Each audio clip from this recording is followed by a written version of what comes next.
Hey guys, so today I'm going to actually be doing my first series review, and this is the Queen of the Tearling series by Erica Johansson. I actually just finished the third and final book to this trilogy last night, and I feel like this book series is not talked about at all here on BookTube or Bookstagram. It's few and far between that I will see posts about it, and so I just wanted to do a general review, and maybe this will encourage you to pick up this series and read it, because I can honestly say that I genuinely did enjoy this series. There were definitely parts to the books that I did not like, and I wasn't the biggest fan of how things ended in the final book, but I think still as a series it was a pretty good one, and I just don't know why it isn't talked about enough. This definitely will be spoiler-free review. I can really only talk about the first book in Synopsis, and then I'll just tell you kind of like my overall thoughts and feelings about what this book and series is about. This series is set in a different world. It's in the future, but there was a group of people very unhappy with what the world was, so they went on ships and they crossed over, called the Crossing, and they found this new world.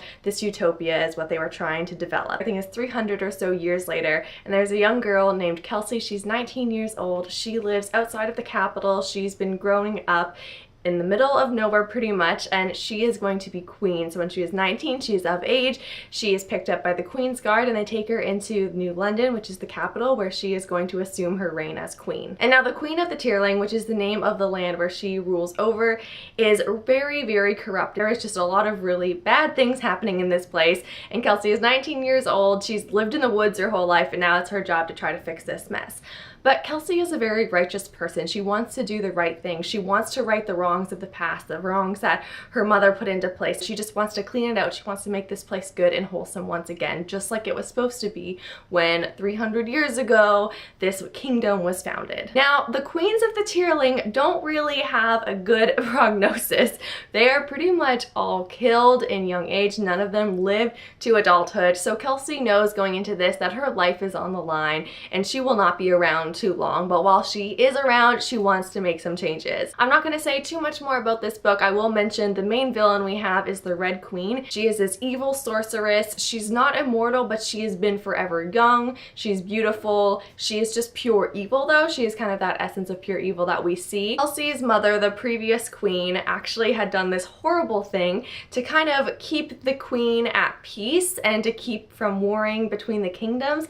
She agreed to have a shipment of her own citizens trafficked over to the Red Queen once a month as a payment of sort for peace. So basically, she's selling off her citizens as slaves to this evil queen to do whatever she would like with them, just so that there isn't war. And Kelsey's first and foremost thing is to get rid of this horrible, horrible agreement that was struck up. Now that there is no payment going to the Red Queen, basically the Tearling is subject to war and destruction from this other nation. That's really all I'm going to say for Synopsis of the first book. I have to say for the second book, I loved that book actually, maybe even more so than the first book. I think that Kelsey in the second book grew even further as a character. Also, what's great about this series is that the author does a really job of doing flashbacks to the past while also incorporating them into the present day where Kelsey is and her nation is. At first, I was a little bit hesitant about it when we first got introduced to it. I didn't really know what was happening. I didn't know where it tied in at all. It just seemed very random,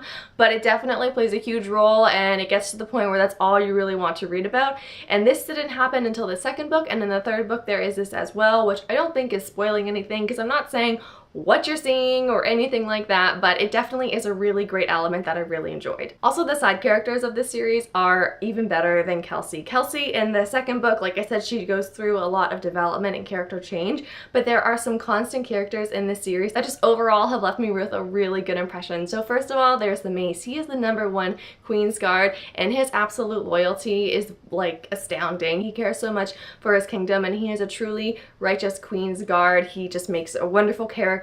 He's that voice of reason when Kelsey is getting all high up on about something, and it's just a really good like male lead character, almost like a father figure, and I just really appreciate him in this book. Next, there's Father Tyler, which I think we learn more about definitely in the second book. He is this really quiet, peaceful priest who lives in the Arvath, I don't know how it's pronounced. He is not a high and mighty person. He loves to read, and he has his set of ideals, and it goes way deeper than what the other priests kind of believe. They're very much more about the show, and they're just completely tangled in politics and money and lies, but Father Tyler is not like that at all. He's just this very sweet man who does want to do what's right, and he ends up being put in difficult situations where his loyalty is really proven and his true character remains true throughout. And it's just really nice to see a character whose goodness stays nice and pure for us, because there is a lot of corruption that happens to some of these characters. Now in the series there really isn't romance. In the second book we do see a very tiny bit of romance, but I wouldn't even really call it that. It's just kind of a romantic element,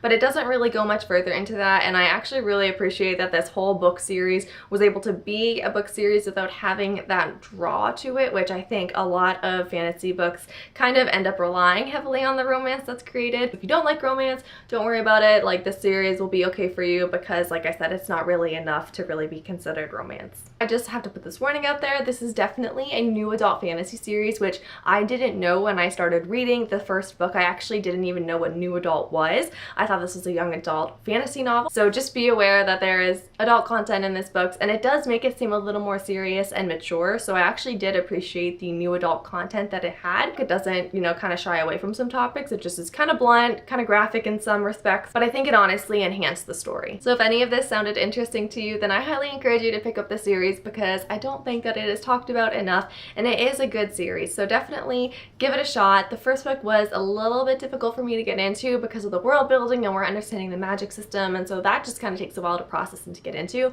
But once I got into it, I've been enjoying it ever since. Overall, I would give this series somewhere like a 4-star rating. I'd love to hear your thoughts if you did finish it, and I will be doing a spoiler full discussion of the final book. I'm actually gonna film that right now, so if you've read this series and you want to see my in-depth thoughts on the final book, just stay tuned in a few days and that will be up soon. Thank you for watching and happy reading.